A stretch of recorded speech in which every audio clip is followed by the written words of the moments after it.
이제 민주당 독도지우기 진상조사 특위위원장이시니까 여러 독도 관련한 제보를 받고 계시잖아요. 네네. 일단 성남시에 다녀오신 거는 네. 어떻게 됐습니까? 성남시 거기 갔더니 실제 독도 영상관에 네. 독도 영상 송출을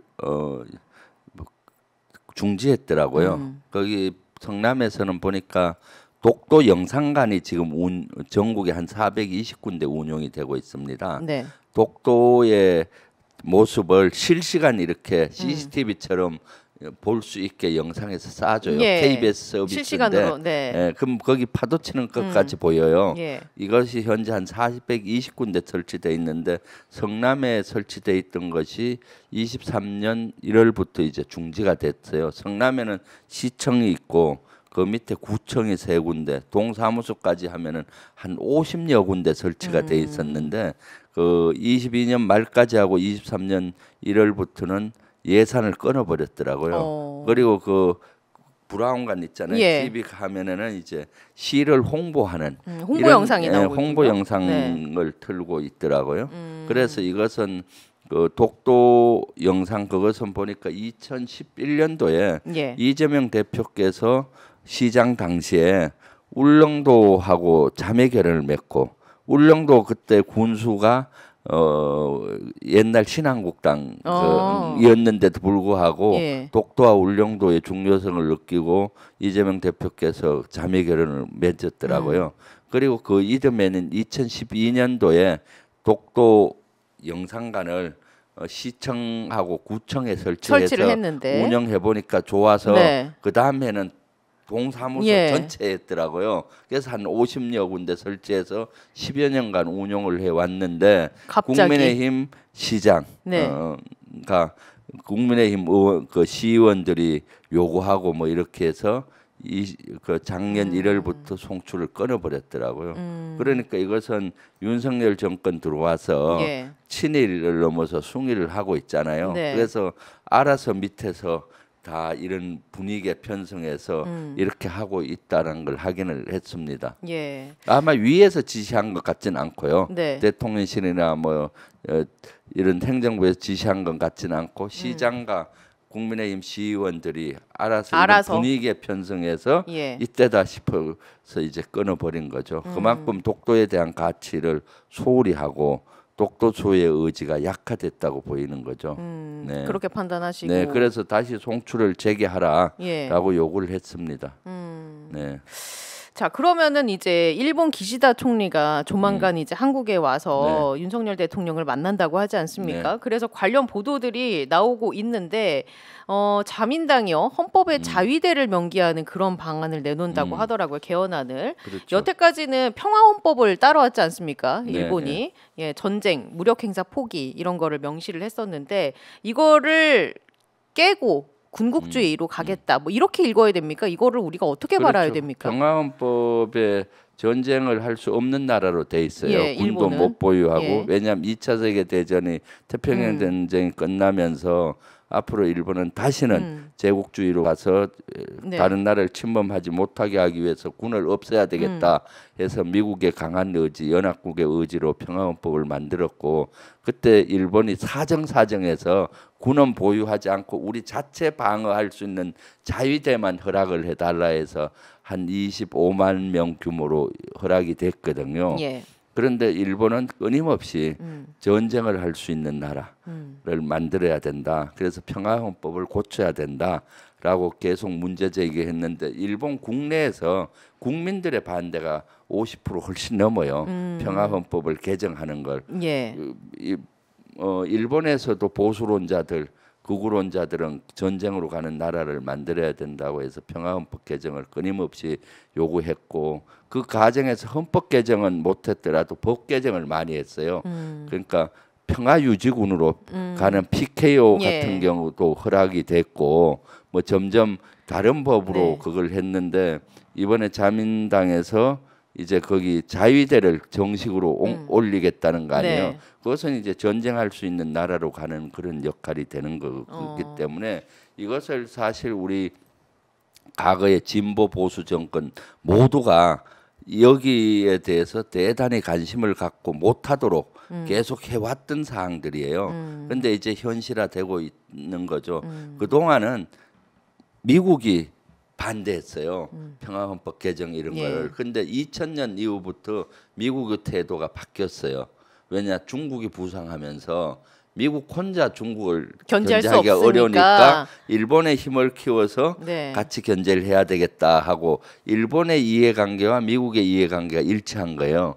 그러니까 점점 용인을 해줬고 이번에 바이든 정부가 들어오면서 더 이걸 확대를 해줬어요. 그래서 한국, 일본, 미국이 그래서 자꾸 동맹으로 가려고 미국은 의도하는 거고 일본도 의도하는 거예요. 예. 북한을 명분 삼아 중국을 견제하는 거죠, 사실은. 네네. 그러기 때문에 그래서 그 군사력을 키우는 것도 미국이 허락을 했어요, 사실. 그래서 앞으로 5년 동안 GDP의 2%까지 올리겠다는 거예요. 네. 2년 전에 발표를 해서 지금 이제 그 전에는 우리보다 국방비가 낮았어요.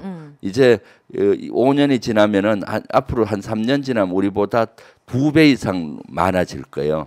이미 우리보다 국방비는 초월했고 일본이 그럼 군사 대국이 될 거 아니에요. 예. 사실 그동안 일본이 경제는 세계 2위였다가 90년대 지금은 세계 3위잖아요. 근데 2위, 3위에 걸맞는 군사력은 보유하지 못했어요. 이것 때문에. 예, 이것 때문에. 그러니까 독도 영유권을 주장은 했지만은 군사 행동을 못했던 거예요. 힘이 약하니까. 근데 앞으로 힘이 우리보다 사실은 우리 군사력보다 일본의 군사력이 강하지 않아요. 현재 시점은. 그러니까 군사적인 도발을 못해 온 예. 거고 말로만 계속 했잖아요. 네. 앞으로 군사력이 세져서 일본의 경제 수준, 세계 3위 수준의 걸맞은 군사력을 가지면은 군사적인 행동도 할 수가 있게 되는 거고 우리에게 위협을 가할 수가 있고 하는 거죠. 이것을 윤 정권은 용인을 하는 거예요. 지난번에 일본이 GDP를 올리고 이렇게 할 때 윤석열 대통령이 뭐라 했는가 하면은 일본으로 북한 미사일이 날아오는데 어쩔 수 없지 않느냐는 식으로 얘기하는 거예요. 예전에 보수 정권의 대통령은 이런 걸 다 보수의 가치로서는 오히려 막아야 되잖아요. 진보 보수 정권 할 것 없이 이걸 막아왔는데 윤석열 정권에서는 이걸 오히려 용인을 하고 있는 거죠. 네. 그러면은 이제 저는 한 두 가지 질문을 또 네. 드리고 싶은데 만약에 이제 상식적인 정부라면 일본이 헌법 개정을 해서 자민당을 그러니까 그 자위대를 이제 헌법에 명기하겠다라는 이런 얘기를 했을 때 우리나라 정부는 어떤 입장을 상식적인 정부라면 이제 내놓아야 되는 겁니까? 그거를 공식적으로? 규탄하고 해서는 예. 안 된다고 해야 되겠죠. 그렇게 당연히 나와야 되는 건데 당연히 규탄해야죠. 예상하는 반응은 어떻게 나올 거라고 보십니까? 만약에 이거를 이제 한다라고 했을 때는 거기에 뭐 그건 일본의 입장이니까 그러니까 윤석열 정부가 그러니까 윤석열 정부는 일본의 입장이니까 어쩔 수 없지 않느냐 이렇게 얘기할 확률이 많죠. 어쩔 수 없을 것이다. 약간 지난번에 군사 대국화로 가는 것도 북한의 미사일이 날아오니까 어쩔 수 없는 거 아니냐. 그렇게 했던 것처럼. 그리고 북한의 핵 미사일이 날아오는데. 위협이 크니까 뭐 그거 어쩔 수 없지 않느냐. 뭐 예. 이런 반응을 보일 확률이 많죠. 그렇구나. 아니 이제 갑자기 그 자위대 얘기하니까 그 나경원 의원이 왜 자위대 행사 가서 한 영상이 그 몇 년 전 얘기이긴 한데 그런 거 논란이 되고 있는데 실제로 그런 자위대 행사가 서울 시내에서 열리기도 하고 거기에 초청받는 경우도 있습니까? 그렇게 자위대 초청은 해요. 네. 많이 자위대 행사든 뭐 이런데. 네. 근데 거기 갈 필요가 없죠.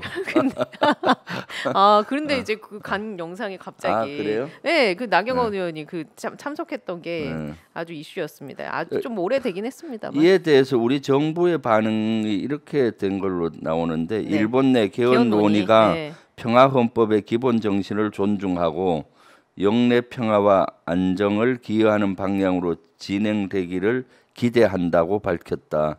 이렇게 나오는데 제가 예상했던 대로네요. 뭐 기대하긴 뭐 일본의 선의의 기대는 안보를 하고 있는 거잖아요. 우리가 물컵을 반을 채우면은 일본이 반을 채워주기를 기대한다.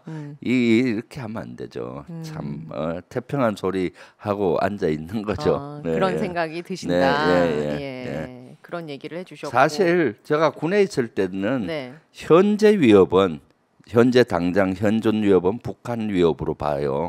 우리 국방백서에도 그렇게 나왔어요. 예. 그다음 미래 위협이 있을 거 아니에요. 그렇죠. 미래 잠재 위협은 주변국으로 봤어요. 중국, 러시아, 일본. 일본은 독도 영유권 야욕이 있으니까 미래 위협으로 봤었거든요. 네. 그래서 일본과는 적절한 간격만 유지하지 사실은 늘 경계해온 것이 사실이에요. 그리고 문재인 정부나 과거 정부에서는 일본 독도에서 만약에 일본이 침략할 가능성을 염두에 두고 군사력도 엄밀히 키웠어요. 그것이 뭔가 문재인 정부 때 공중급유기를 들어오는 거예요. 4대. 그리고 글로벌 호크라는 첩보기, 멀리 볼 수 있는 첩보기예요. 왜냐하면 독도에서 일본 해상자유대하고 침략을 해왔을 때 공군이 취약해요. 공군이 이제 제일 독도에서 가까운 비행장이 어디겠습니까? 강릉 비행기장이잖아요. 예. 강릉 비행기장에서 떠서 독도로 가서 일본 비행기하고 전투기하고 교전을 벌이면은 한 15분만 있다가 와야 돼요. 왜 기름이 떨어지기 전에 착륙해야 되잖아요. 예. 머니까 가서 그리고 교전을 벌일 때는 기름이 엄청나게 소모가 돼요. 그럼 한 그때 가상 대결을 했을 때 저 기억으로는 한 15분 정도밖에 전투를 못하는 15분 하다가 조금 시작하다가 나 기름 떨어진 돌아가 그러면 지는 거잖아요. 지켜낼 수 없잖아요. 그래서 공중급유기를 4대 들어온 거예요. 공중에서 계속 급유를 해줘서 장기 전투를 할 수 있게 했었고 그럼 거기는 또 먼 지역까지 봐야 되잖아요. 그래서 글로벌 호크라는 무인기를 들어온 것도 사실 미래 잠재 위협에 대응한 거예요. 북한을 대응해서는 공중급유기가 필요 없어요. 네. 북한까지 날아가서 폭격하고 오면 되는 거고 그렇기 때문에 북한만 봤을 때는 공중급유기는 필요가 없었는데 미래 위협, 독도에서의 혹시 일본의 침략이 있을 경우 어떻게 할 건가 그런 대비 차원에서 박근혜 정부 때 그런 소요가 제기가 됐고 그 문재인 정부에서 예산을 들여서 4대를 들어오고 글로벌 호크도 이렇게 했죠. 과거 정부는 이렇게 일본을 미래 위협으로 봤던 겁니다.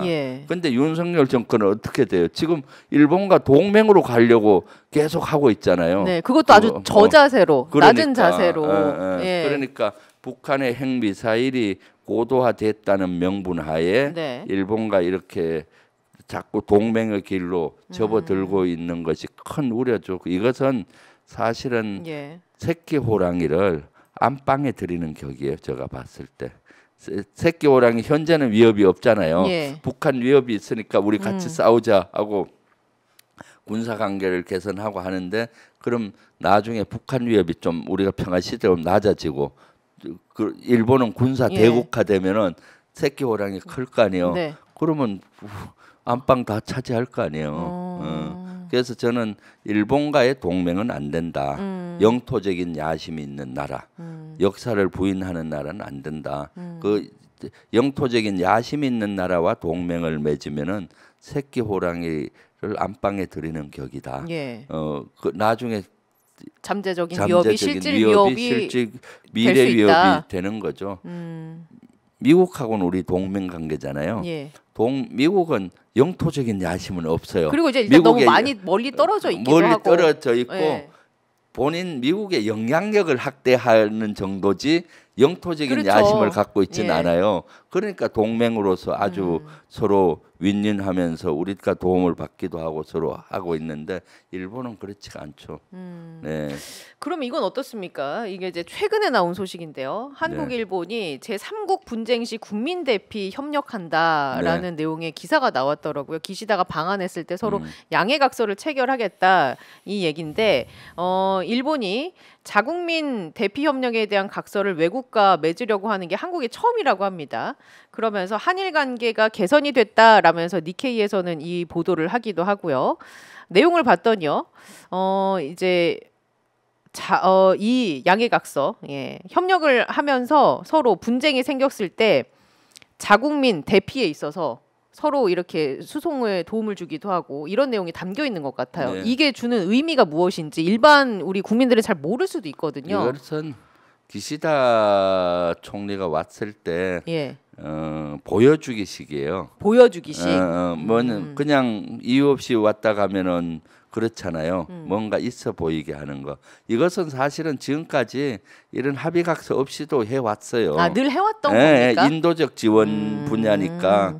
예를 들면 아프가니스탄 지난번에 네. 탈출했었잖아요. 예, 그때 탈레반이 같이, 점령할 예. 때 우리가 왔고 일본도 왔는데 우리 비행기가 좀 남아 있으면은 일본을 태워오기도 하고 예. 인도적 제3국에서 분쟁이 났을 때 대피해야 되잖아요. 그럴 때는 이제 우방국끼리는 서로 협조를 해요.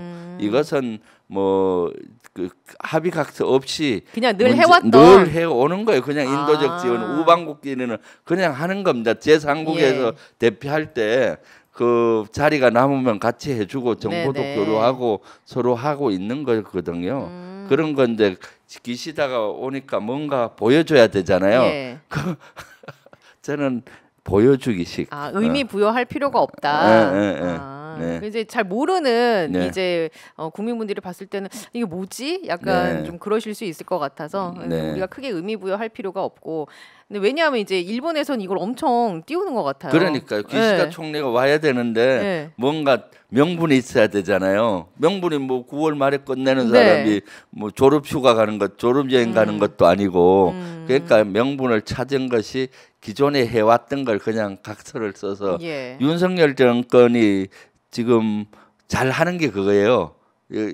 기존에 해왔던 걸 뭐 그럴듯하게 한미 뭐 네. 합의했다 뭐 이렇게 네. 해서 막 포장하는 그럴듯하게 거. 포장하는 거. 네. 네, 뭐 한미 동맹은 뭐 핵 동맹으로 네. 격상됐다. 옛날에도 확장 억제 정책하고 다 한 건데 그걸 포장을. 문서라도 포장해서 딱 그럴듯하게 해온 것이 사실이거든요. 예. 이번에도 기존에 다 해왔던 걸 그냥 한 것이다. 예, 이거는 인도적 지원 차원에서 예. 다른 제3국의 무슨 거기 갑자기 내전이 일어나면은 탈출해야 되잖아요. 네. 그때는 그 차원에서? 우방국끼리는 예. 서로 협력을 해야 되는 거죠. 네.